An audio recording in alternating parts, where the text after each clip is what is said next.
اللہ اکبر۔ اللہ کے محبوب علیہ السلام نے مردوں کو عورتوں کے ساتھ اور عورتوں کو مردوں کے ساتھ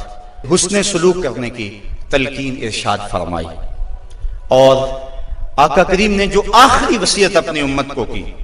اس کے بعد حضور علیہ السلام کا وصال ہو گیا، اس کے بعد کوئی وصیت نہیں ہے حضور کی زبان سے جو نکلی ہو۔ فرمایا لوگوں میں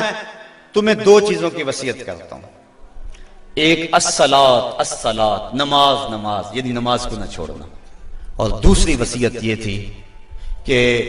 میں دو کمزوروں کے بارے میں تمہیں اللہ سے ڈراتا ہوں، ایک غلام اور دوسری تمہاری بیویاں،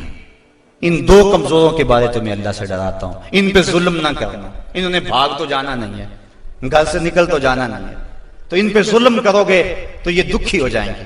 تو آقا کریم علیہ السلام نے فرمایا ان دو کمزوروں کے بارے میں تمہیں اللہ سے ڈراتا ہوں، بلکہ اس قدر حضور نے عورتوں کی نزاکت کا لحاظ رکھا۔ ایک سفر پہ تھے، ایک شخص اونٹوں کو ہانک رہا تھا، اس کا نام تھا انجشا، تو وہ جلدی جلدی اونٹوں کو نا ہانکنے کی کوشش کر رہا تھا تاکہ جلدی پہنچ جائے۔ تو آقا کریم نے فرمایا انجشا آہستہ آہستہ، فرمایا یہ جو اونٹوں کے اوپر عورتیں بیٹھی ان کی طرف اشارہ کر کے کہا یہ نازک آبگینے ہیں، کہیں ٹوٹ نہ جائیں۔ عورتوں کو نازک آبگینے قرار دیا۔ آج ہمارے معاشرے کے اندر گھروں میں جو جنگ و جدل کا ماحول ہوتا ہے اور عورتوں کے ساتھ جو سلوک کیا جاتا ہے، بتاؤ یہ نازک آبگینے سلامت رہ سکتے ہیں؟ حضور نے تو فرمایا انجشا اپنے اونٹوں کی رفتار کو کم کرو، کہیں یہ نازک آبگینے نہ ٹوٹ جائیں۔ اور پھر سنو حضور نے کیا فرمایا، حبب الیہ من دنیاکم ثلاث، لوگوں تمہاری دنیا سے مجھے صرف تین چیزیں پسند ہیں، رنگ و نور سے سجی ہوئی یہ کائنات تمہیں مبارک ہو، یہ بزم کواکب کا نور، یہ افلاک، یہ زمین، یہ لہلہاتے ہوئے سبزے، یہ کائنات کا حسن، یہ کوس قزا کی رنگینیاں، یہ بہاروں کے رنگ، یہ پربتوں کی کتاریں، یہ مرغن غذائیں، یہ انواع و اقسام کے پھل، زندگی کا سارا حسن، یہ موسموں کا نور اور روشنی،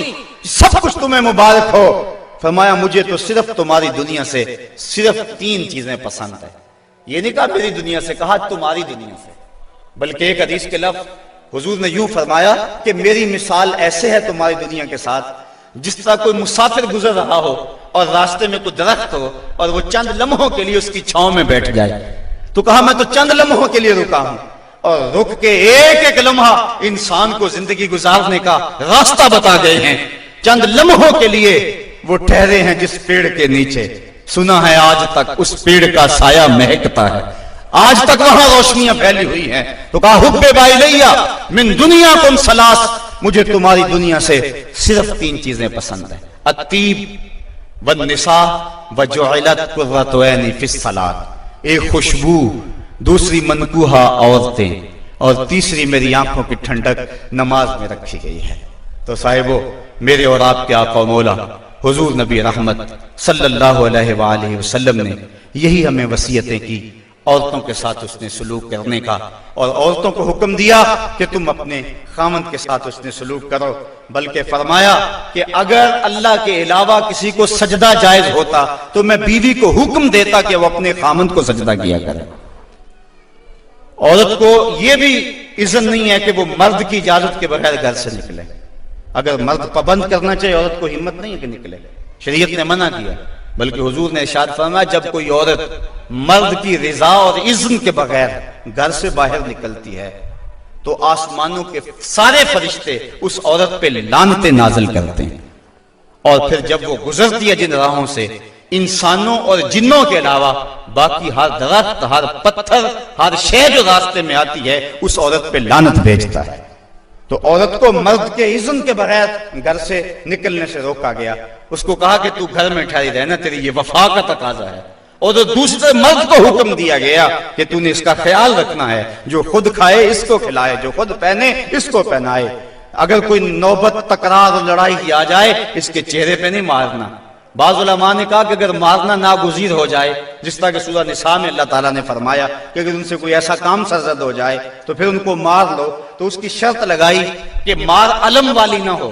بلکہ اس سے ذہنی تکلیف پہنچانا مقصود ہو۔ اور بعض نے کہا کہ مسواک کی مقدار کے اندر روئی لے کر اس روئی کا ایک ڈنڈا بنایا جائے اور روئی اس عورت کو ماری جائے. اب بتاؤ روئی کے ڈنڈے مارنے سے عورت کو کوئی تکلیف ہوگی یا سرہانہ پکڑ کے اس کو مارو گے تو کوئی تکلیف ہوگی؟ تو مقصد عورت کے اوپر مرد نے اپنے غصے کو نکالنا ہے، ورنہ یہ ایک ایسا نازک آپ گینا ہے کہ اگر تم ڈنڈوں سے مارنے لگو گے، ٹھڈوں سے مارو گے اور زبان سے گالیاں دے گے تو یہ مقدس رشتہ اور یہ نازک آپ گینا ٹوٹ جائے گا اور گھر کا ماحول خراب ہو جائے گا. وہی میاں بیوی کامیاب زندگی گزارتے ہیں اور انہی کی اولادیں درست ہوتی ہیں جو ان چیزوں کا لحاظ اور خیال رکھ کے محمد عربی کی سنت سیرت پہ عمل کرتے ہیں، اور جنہوں نے اپنے گھر کو جنگ کے نقشے میں بدلا ہوا ہوتا ہے. وقتی طور پہ وہ روب جھاڑ بھی لیں لیکن ان کی زندگی کے اندر حسن اور طمانیت نہیں ہوتا. تو آج میں نے اس نشست کے اندر یہ چند باتیں آپ کے سامنے رکھیں. اللہ تعالیٰ جل شانہ کی بارگاہ میں دعا ہے کہ مجھے اور آپ کو رسول کریم کے بتائے ہوئے راستوں پر چلنے کی توفیق عطا فرمائے، اور حضور نے جس طرح اپنی ازواج کے ساتھ حسن سلوک کیا ہے اس طرح ہمیں حضور کے نقوش پا کی برکتیں عطا فرمائے اور زندگی کا حسن ہمیں عطا فرما دے.